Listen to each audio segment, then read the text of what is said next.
We will move to the next topic by Dr. G. Vijay Kumar. He is a senior consultant diabetologist in Apollo Hospital, Chennai. He is going to talk about what is the fuss about micronutrients in diabetes. I request Dr. Selva Pondian to welcome him on the stage with a memento.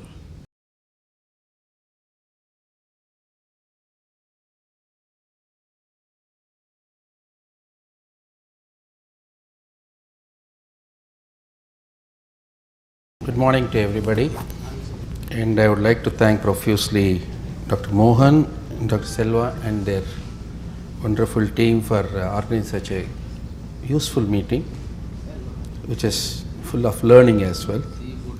And Dr. Mohan and me were traveling together last Sunday to Coimbatore.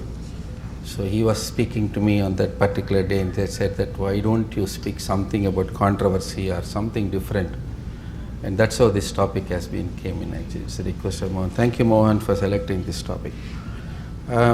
This has always been an issue for all of us about whether we should use vitamin supplementations or not. Every day in our practice, a lot of people come and bombard us with, we have got this vitamin, it's very useful in diabetes. But no, we always had we never had a clear thought about whether they are useful in diabetes and especially with obesity or not. So today I am going to try to clear a few of those things probably. About the role of micronutrients as well as basically there's nutrition supplements, that vitamins and other things, whether how useful or not useful into that. I just thought that I'll just first give an overview, and then is there any rationale for using the nutrition supplements, and apart from that, what are the various nutrition supplements, the vitamins and micronutrients that we have, and some take-home messages as well. Look into that any algorithm. This is one algorithm what I am just projecting, but every algorithm says that if you can see the top, if you can see the top of it, if you can see that healthy eating, weight control, increase physical activity, apart from metformin that we need to use. Healthy eating, that's a very, very important aspect. We need to understand what is healthy eating first of all. Healthy eating is nothing but a balanced diet.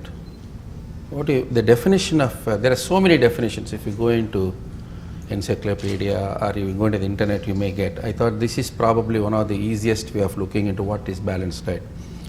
A balanced diet is one which contains the qualities and proportions of nutrients needed to maintain good health and sustain the life. It's a very, very simple way of looking into what is a balanced diet or a healthy eating diet. What is about definition of nutrition supplement?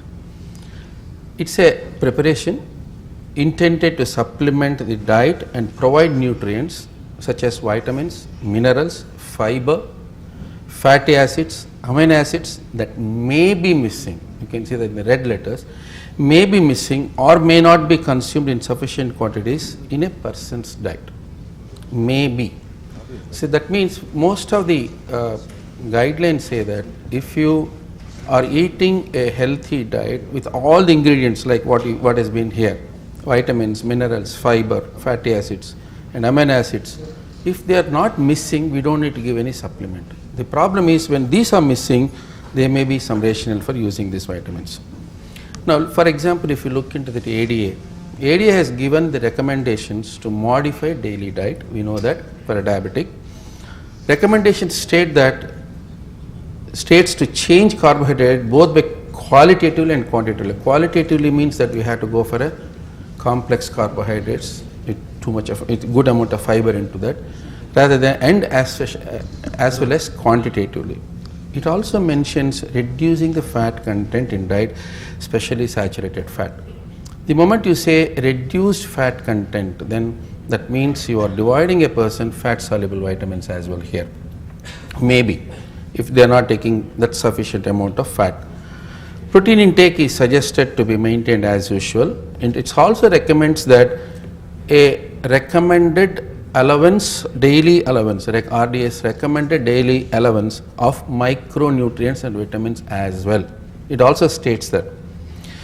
And of course, we do the individualized nutritional therapy. Now, in way of over enthusiastically or enthusiastically, what we do is that the balanced diet, what we say, diabetic patients are deficient of essential nutrients. That's a usual thing what happens. And apart from that, diabetes patients, because of metabolic abnormalities, there is also reduced absorption and increased excretion of these micronutrients and vitamins which will be there. And that hence they are in need of nutrition supplements. This is how the rationale is. This has been proved beyond doubt to state that there is reduced absorption because of the dietary modification you do for obesity and diabetes. So like for example, you reduce the fat, the fat soluble vitamins may be deficient, and apart from that, it is also known that the diabetic patient excrete more nutrients compared to non-diabetic people. See, when our body does not get the proper nutrients, it actually slows down our metabolism and can exacerbate weight gain, insulin resistance, and even inflammation. There is some good amount of information how these nutrients can cause inflammation when they are in deficiency, how they can cause inflammation. In the next few slides, I will be explaining to you about that as well. Many are not eating healthy diet.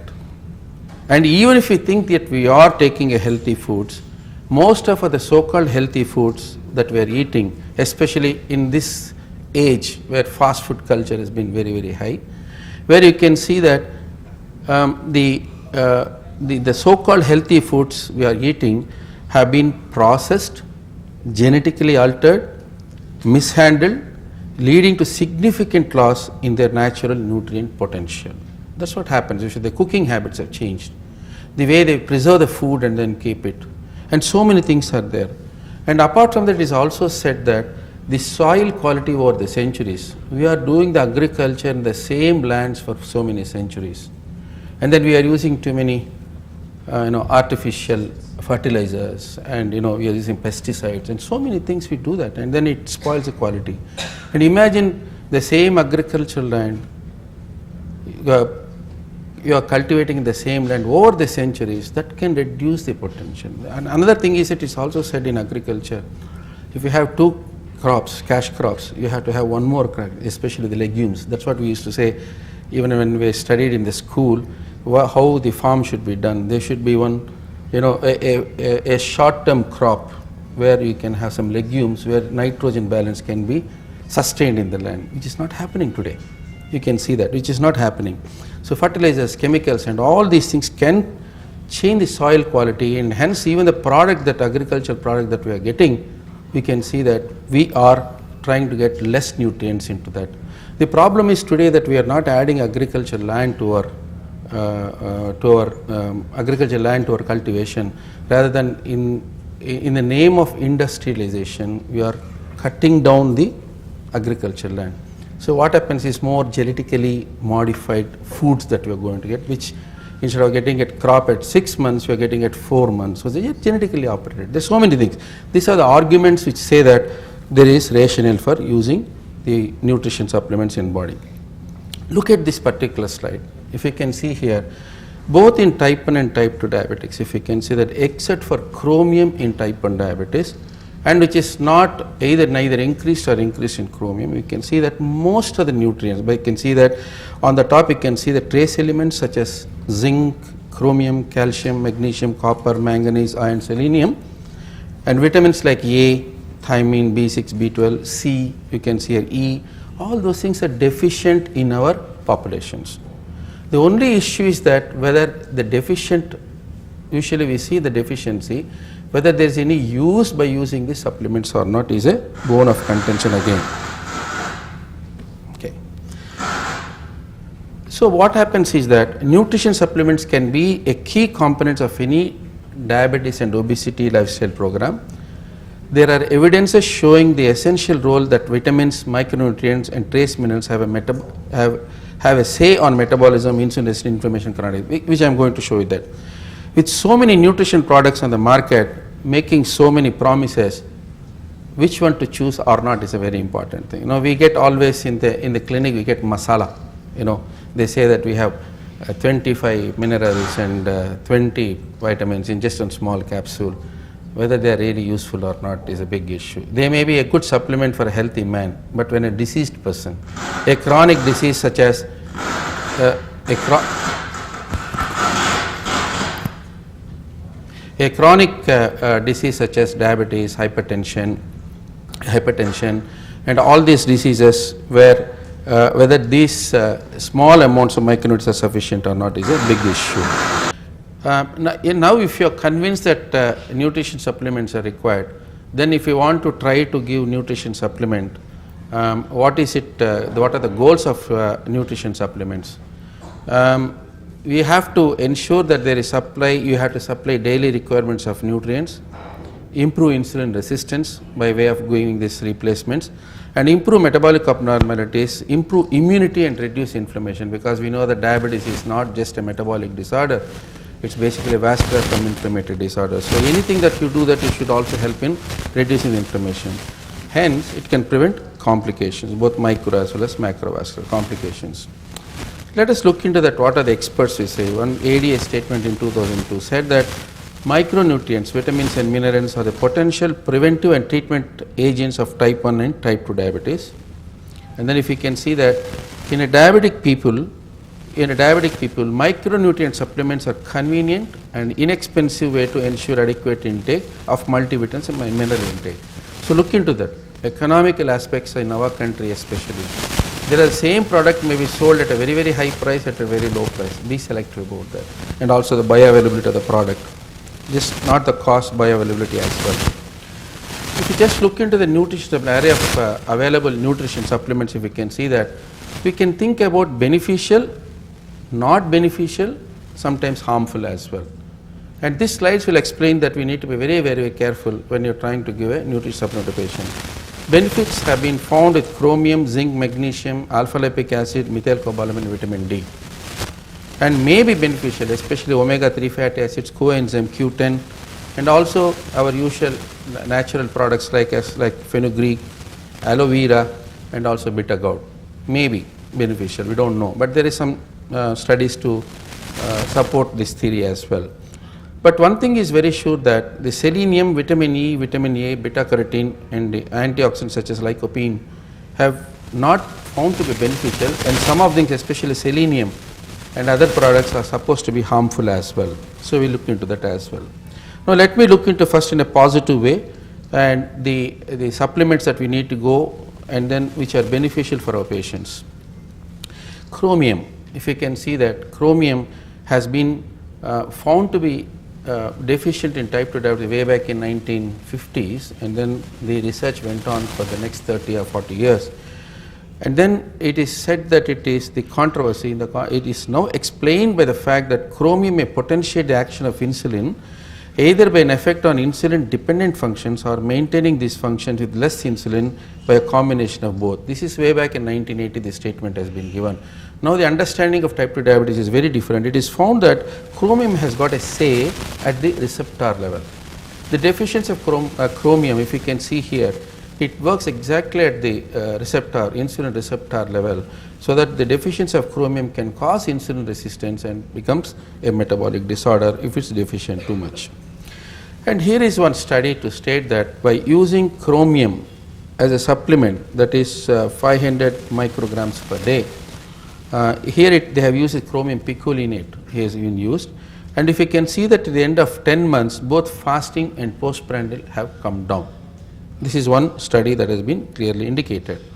And there has been a meta-analysis for chromium usage, and then also supplementation. If you can see that every study which included about a few thousands of patients, if you can see that the results have said that you can see that it's on the favoring the other side, towards the right side.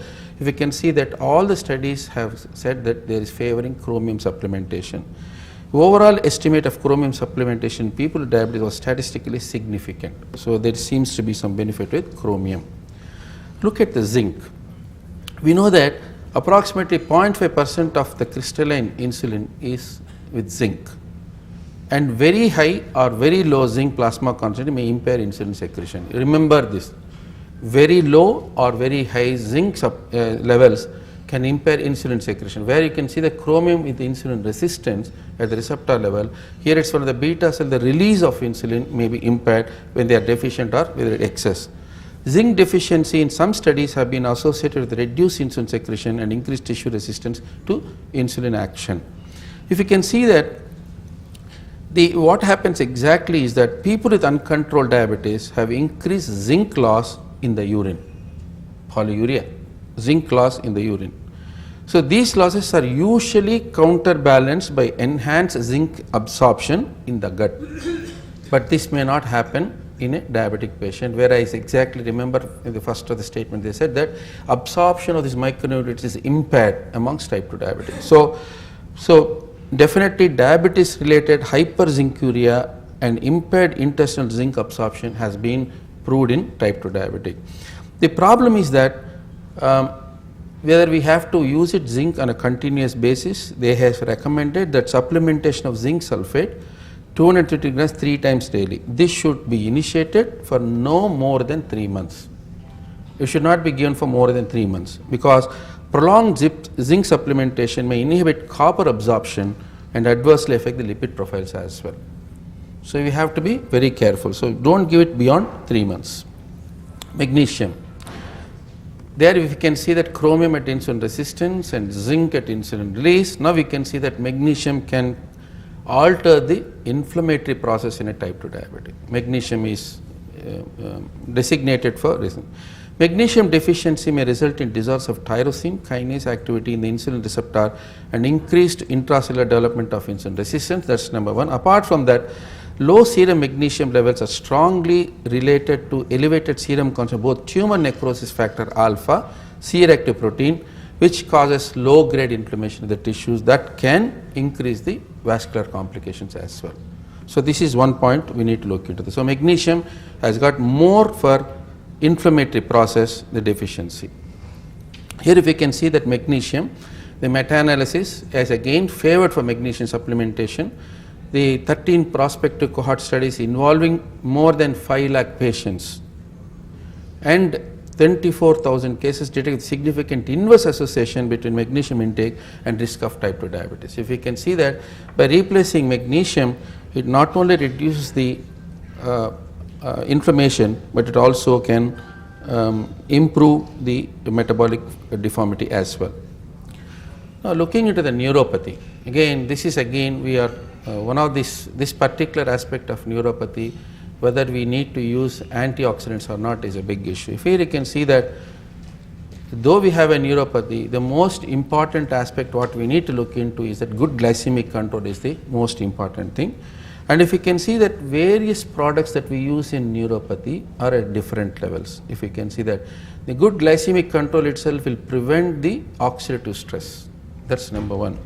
Okay, now you have already oxidant stress, then you have antioxidants. You can't use every antioxidant for neuropathy. The only antioxidant which has been found to be effective, which is scientifically done, say studies like Aladdin and Sydney trial and all these trials, is only alpha lipic acid. Only alpha lipic acid, and that too you need to give in a good amount. Lot of preparations they get to 50 milligrams, 10 milligrams, 100 milligrams of lipolipic acid. We need to give at least 600 milligrams of alpha lipic acid. If you want to give some amount of antioxidant potential, we need to give 600 milligrams per day for at least 6 to 8 weeks, and then you can maintain the lower dose. That's what we need to do that. This alpha lipic acid, we can reduce the oxidative stress when you give in such sufficient quantity. Second thing is that the other one which we are usually try to impress upon us is the methylcobalamin. Methylcobalamin doesn't work there. Methylcobalamin works at the level of the nerve repair. We know that when somebody has developed a neuropathy, there is axonal loss as well as segmental demyelination. And at this level, methylcobalamin can be a very useful one. But along with that, if we can have a vasodilator, even if we can see ACE inhibitors, ARBs also can cause vasodilatation, vasa nervosum. So if we can do that along with these products, there seems to be some benefit about. So we can think about, but only thing is be careful with selecting the antioxidant, but you should give in a good quantity of that. And that is the reason, if you can see that these basically, again I would like to insist upon that these two products of alpha lipic acid as well as methylcobalamin are not curative drugs. You should say that they are basically disease modifying treatment modalities that can happen. So the most important is glycemic control, and these things can help in disease modifying, that is the pathophysiology of nerve damage. Vitamin D, I think this talk will not permit me talk too much about vitamin D, because this is a last 3 or 4 years we have been discussing too much about vitamin D.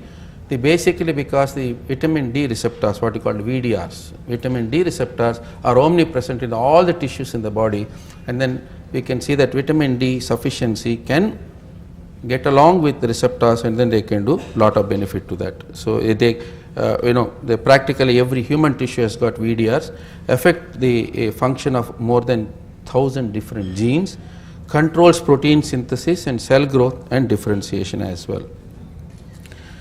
And the association of vitamin D with diabetes mellitus, metabolic syndrome, obesity, hypertension, stroke, congestive heart failure has been found. But the problem is that vitamin D deficiency may be a contributor to the development of CVD potentially through association with diabetes and hypertension. Apart from that, we are not very sure why vitamin D supplementation can improve the situation is not very true. But what I could say is, on small study done in Chennai, we can see here that the most of our patients have been deficient in vitamin D, and there have been a controversy whether we are already tuned to this low vitamin D over the decades or we need to replace it or not. That's the biggest issue.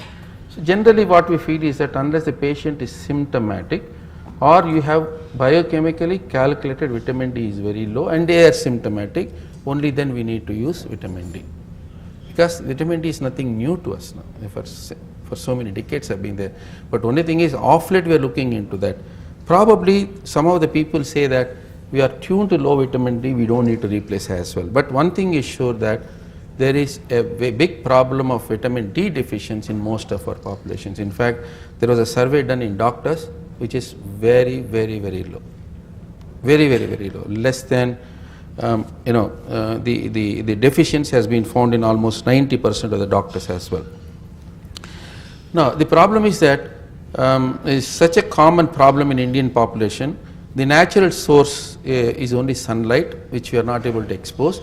The white race people can be exposed about half an hour to 45 minutes to get amount of vitamin D, whereas we colored races, we need to be exposed to at least 3 to 4 hours in a day to the sun.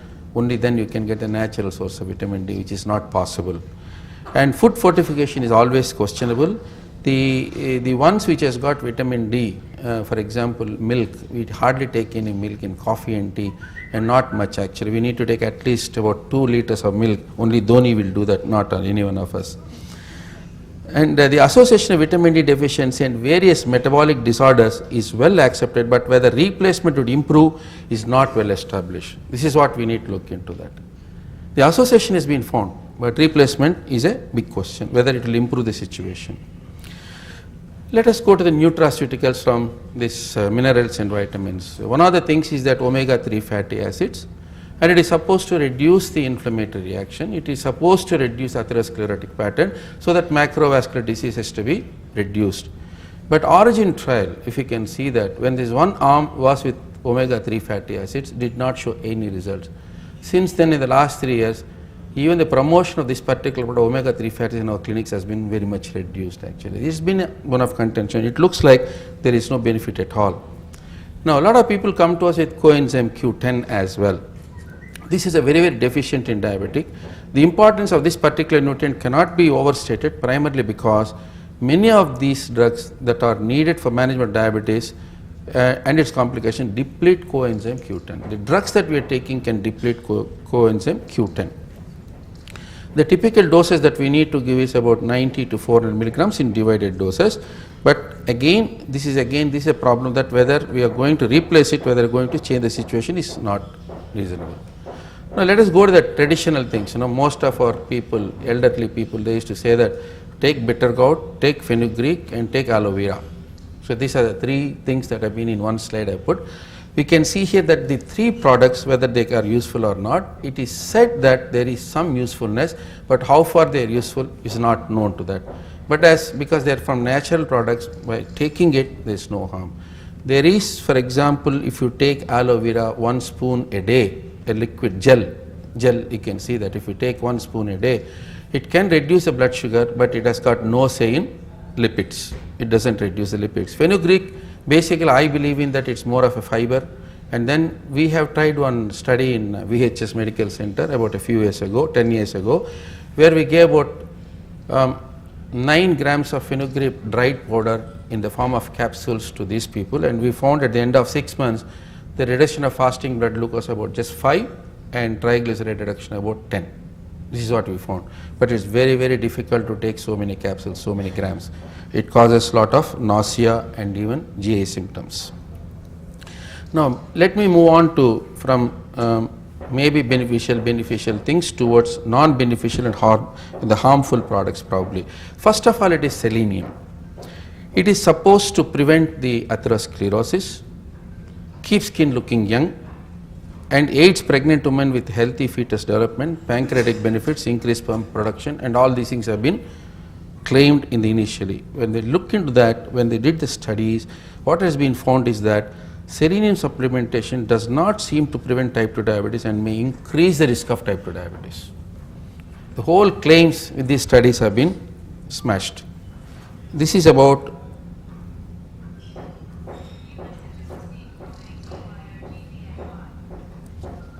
vitamin E. Vitamin E has been again a controversial thing. We have been using, not using, sometimes you use it and then sometimes you stop it. It goes on I think in the last 25 years or so in my practice, I have been seeing this ups and downs about vitamin E usage. See, basically the vitamin E, how it is supposed to act is that the major biological role of vitamin E is to protect polyunsaturated fatty acids and other components of cell membranes and low density lipoproteins from oxidation of free radicals. It is supposed to prevent that. Vitamin E is located primarily within the phospholipid bilayer in the cell membranes, and elevated levels of lipid peroxidation produced are associated with numerous diseases and clinical conditions. That's what has been told. It is particularly effective in preventing lipid peroxidation, a series of chemicals involving the oxidative deterioration of the PUFAs.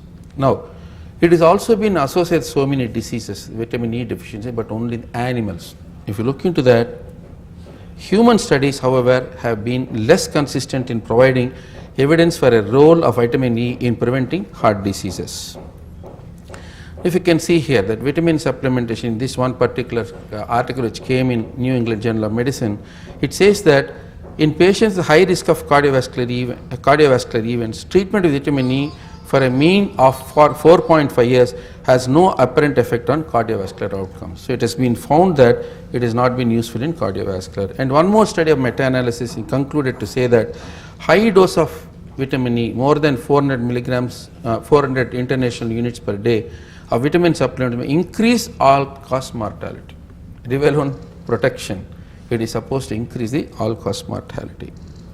And then go into the other antioxidants, we get masalas of antioxidants. This is about vitamin E as well as selenium. But if you go to the other antioxidant supplementation, look at the Cochrane review about these supplementations. You can see that the evidence to support oxidant supplements for primary and secondary prevention, the beta carotene, the vitamin E, seem to increase the mortality, and so may higher dose of vitamin A and oxidant supplements need to be considered as medical products and should undergo sufficient evaluation before marketing. Even if there has been suggestion given to pharma people before marketing. And another one more study, again a meta-analysis which has been published in JAMA in 2007. It has concluded to say that treatment with beta carotene, vitamin A, vitamin E may increase mortality. The potential roles of vitamin C and selenium on mortality need further study. So there seems to be no use by using this masala preparations of antioxidants. So we can see that even ADA recommendation says the same thing. There is no need to use these things, but it's a very controversial antioxidant supplementation may be avoided in our type 2 diabetics. So ladies and gentlemen, let me conclude to say that diabetes and obesity is associated with insulin resistance, hyperglycemia, inflammation leading to complications. All of us know that. Lifestyle modification is a cornerstone in management, but is not an easy one, with most of our patients not complying. The so-called balanced diet is deficient in essential nutrients due to decreased absorption and increased excretion. Goal of nutrition supplementation is to supply daily requirement of nutrients, improve metabolic disturbances, improve immunity, reduce inflammation to prevent complications. Please take a note of benefits as well as harms of the supplements that we are going to prescribe to our patients. Thank you very much.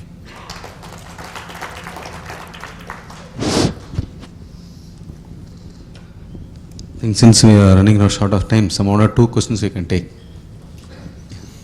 There is a fear that over supplementation with micronutrients can lead on to cancer. What is your opinion?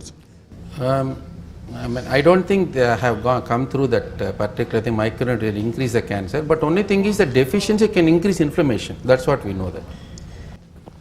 Thank you. I would request Dr. Prasad to give a memento to Dr. Vijay Kumar.